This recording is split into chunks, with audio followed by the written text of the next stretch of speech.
नमस्कार। मैं किसान पुत्र नीरज। अपने इस वीडियो में आप लोगों से मैं चर्चा करूंगा संघ प्रमुख मोहन भागवत जी का लखनऊ में 17 और 18 फरवरी को 2 दिवसीय कार्यक्रम आयोजित किया गया था। उनके नेतृत्व में उन्होंने कुछ बातें करी।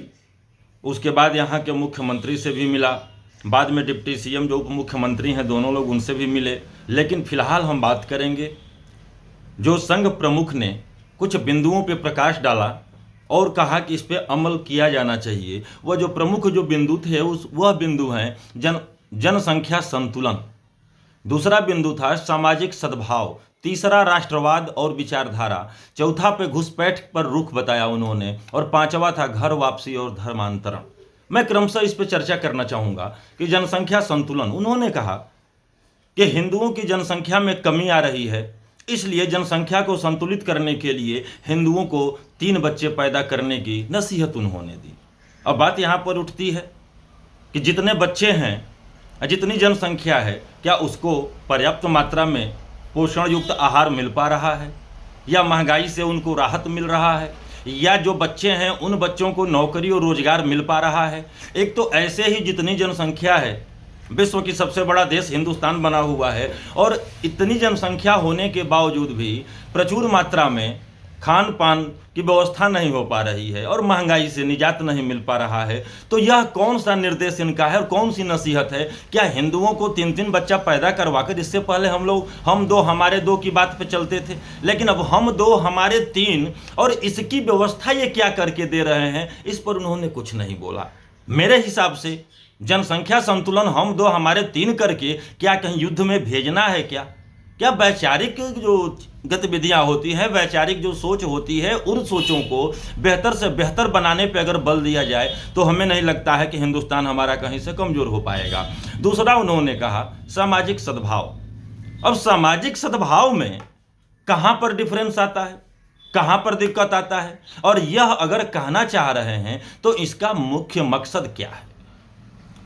लगभग 12 सालों से इनकी पोषित केंद्र की सरकार चल रही है, आरएसएस की पोषित केंद्र की सरकार है, लेकिन क्या उस पर इन्होंने बात किया कि जनसंख्या नियंत्रण पे कानून आना चाहिए, या सामाजिक सद्भाव को एक करके बेहतर से बेहतर करके लाने के लिए कौन सा कानून है, या उस पर इम्प्लीमेंट कौन सी चीज़ें करी गई है? इससे भी मतलब इतर ही रहा, और यह कहीं से भी हमें न्याय संगत नहीं लग रहा है। और ये लग रहा है जैसे कि भाजपा की और आरएसएस की सरकार देश के अंदर नहीं है, किसी दूसरे दल की है, और यह विपक्ष में है, अपने सुझाव प्रेषित कर रहे हैं। तीसरा था राष्ट्रवाद और विचारधारा। किस विचारधारा की बात इन्होंने किया? राष्ट्रवाद, हम तो जहाँ तक पता है कि हिंदुस्तान में जन्मा हुआ हर एक व्यक्ति जन्मजात राष्ट्रवादी होता है, उसको तो राष्ट्रवाद की परिभाषा सिखाना ही बेवकूफ़ी से भरा कदम हो सकता है या प्रयास हो सकता है। फिर विचारधारा, इन्होंने कहा आरएसएस की विचारधारा को बढ़ावा मिलना चाहिए। क्या आरएसएस की विचारधारा ही भारत की विचारधारा है, या हम भारत की विचारधारा को मान ले कि आरएसएस जो कह रहा है वही हमारे देश की विचारधारा हो जाएगी? यह भी एक गलत प्रयास है, इस पर भी मैं सहमत नहीं हूं। और यहाँ तक कि हिंदुस्तान में रहने वाले सभी राष्ट्रवादी इस बात से सहमत नहीं होंगे कि हम आरएसएस की विचारधारा को यहाँ पर बेहतर से बेहतर बनाएं ताकि देश हमारा स्थिर रह सके। एक और बात किया, घुसपैठ पर रुख इनका था। जब से देश की सरकार बनी है 2014 से देखा जाए, बार बार भारतीय जनता पार्टी भी घुसपैठ पे उंगली उठाती है, घुसपैठ नहीं होना चाहिए। आखिरकार घुसपैठ जो बांग्लादेश की सीमा है वहां से देखा जाता है तो 4367 किलोमीटर की सीमा लगती है बांग्लादेश से, और 7 से 8 राज्य निकल जाते हैं सटते हुए बांग्लादेश से। हर जगह घुसपैठ होता है। क्या भारत की सरकार से यह जवाबदेही बनी कि उससे पूछे आरएसएस या संघ प्रमुख मोहन भागवत जी कि विगत 12 सालों में कितने घुसपैठियों को आपने बांग्लादेश भेजा? हमें जहां तक जानकारी है कि 17-18 के समय में 100 या 125 घुसपैठियों को भेजा गया था, और वहां की तत्कालीन प्रधानमंत्री शेख हसीना ने स्ट्रिक्टली मना कर दिया था कि अब मैं एक भी बांग्लादेशियों को अपने देश में नहीं लूंगी।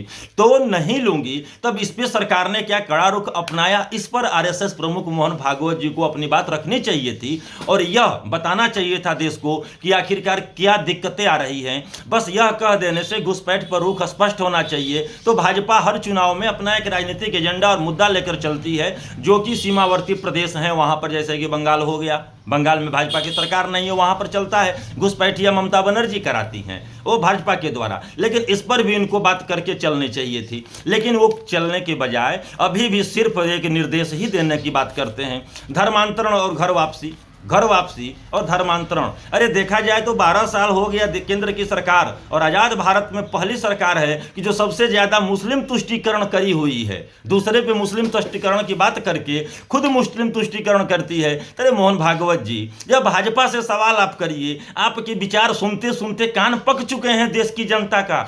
आपको वही है कि जो कि लोकसभा चुनाव के समय में तत्कालीन राष्ट्रीय अध्यक्ष जेपी नड्डा जी ने कहा था कि अगर आरएसएस नहीं भी है तो भाजपा का वजूद है और भाजपा अपनी मजबूत स्थिति में आकर सरकार बना सकती है। उसके बावजूद भी आप मान न मान मैं तेरा मेहमान की स्थिति बनाए हुए हैं। धन्यवाद।